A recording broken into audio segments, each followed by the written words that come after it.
Hello guys, good morning. Nandito lang ako ngayon sa loob ng bahay dahil umaambon, hindi ako makapag-video sa labas. Kaya naisip ko lang na i-arrange itong mga libro dun sa bookstand niya. At nakita ko dito guys yung mga dati kong libro na inaaral at ginagamit ko din sa pagtuturo noon sa Japanese lesson. Ito guys, oh.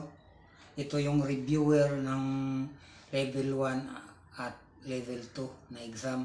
Sa ngayon, in C1 ata, at saka in C2 ito ang tawag. Iba kasi ang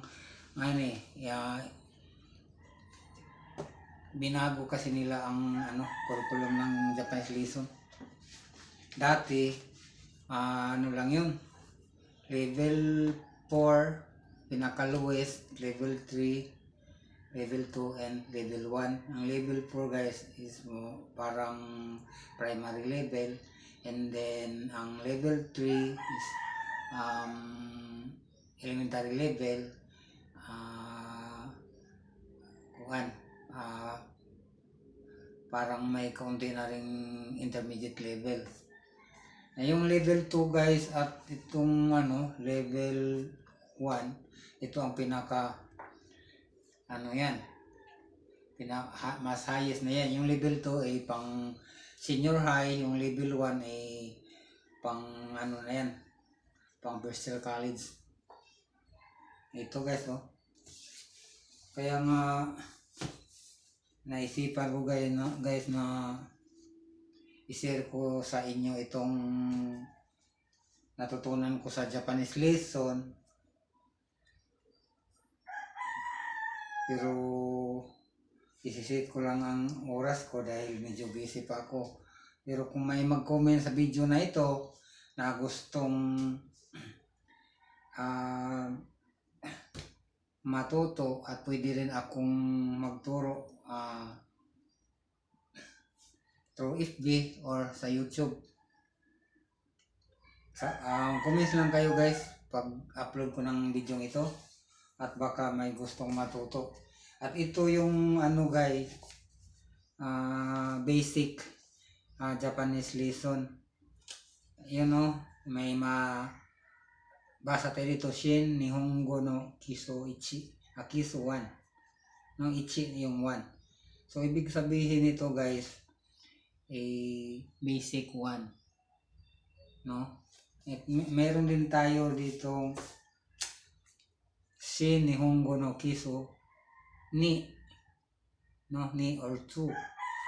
So ito yung basic Nihongo 2. Then ang kasunod nito naman na level guys ay itong asa na yun? Ito. Wala nang English translation ba guys? Pero ganito pa rin mabasa, Shin Nihongo no Chukyu. So pag sa ibig sabihin ng Chukyu ay intermediate level. So intermediate level ito guys. Then pagkatapos ng intermediate level guys, yun ang papasok dito sa level 2, no? Level 2 na Japanese examination. Andito nga yung ko guys, oh. Yung result ng exam ko nang ako yung nag-take ng Japanese lesson nung nasa Japan ako guys, 1992.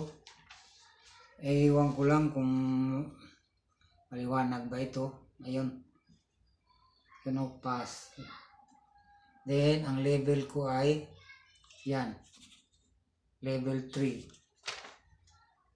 At sa 1 to 100 1 to 400 na exam guys, at magkaiba ang kategorya niya. Mayroong vocabulary, listening, at reading and grammar. Yung total score ko guys, ito 309. Yun ang total score ko. sa out of 400. So, nasa mga 76% ito guys. So, pass talaga. And then, ang binyo namin nito guys, nung kami kumuha ng exam sa Nagoya, Daigaku. So, Daigaku is university. Nagoya University kami nag-take ng exam guys. Ito. Nandito pa. Matagal na ito guys. Oh, nung ano pa ito? 1993. 1992. Oh, ano nga ba? Oh, okay, 1993 guys. January. Ito. Nung first kung pumunta ng Japan. Okay guys, kung yung yung makapanood ng video nito, mag-comments lang kayo at mag-subscribe sa aking YouTube channel, at kung sino yung gustong matuto na more sa Japanese language, yung mga beginners or yung mga advanced learner, pwede pa rin kayong matuto. Lalo na guys, yung ituturo ko sa inyo, itong tawag nito, Japanese conjugation. Yung Japanese conjugation kasi guys, mahirap-hirap yun. Dahil yung mula sa kanyang root words or dictionary form,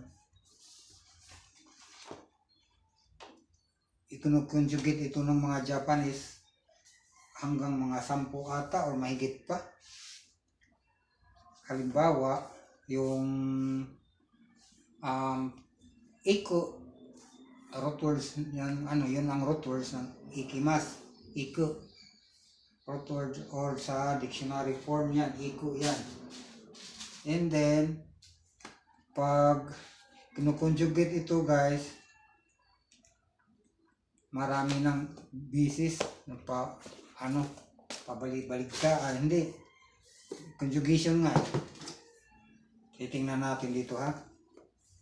Saan nga ba yun? Okay, tay. Sira ang libro ko. Nahulog. Yan guys, titingnan ko ha. Yung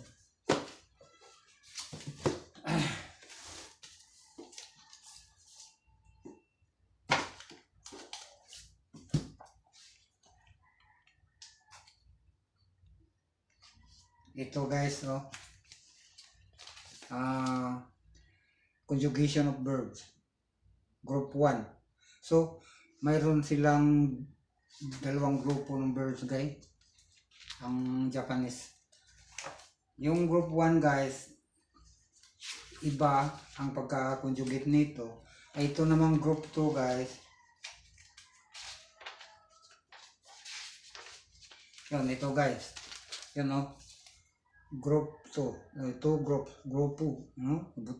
Nila sulat nila grupo. Yan ang kanilang pronunciation sa Japanese. Ito group 2, yung group 1 iba. Pero halos lahat yun na ang nandito. Lahat ng verb na group 2 nandito na lahat.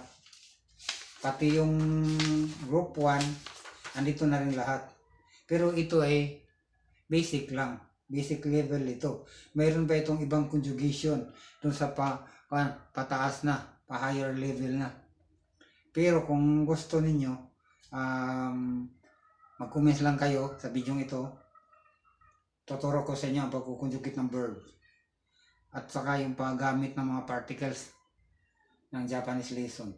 Yung particles kasi yung ang nagko-connect ng words to words para maintindihan ng mga Hapon kung ano yung sinasabi mo. Kasi pag nagsalita ka lang ng nagsalita at walang connection, hindi naiintindihan ng Hapon yun. Sabihin pa sa Hapon na ano ba yung sinasabi mo? English or Bisaya?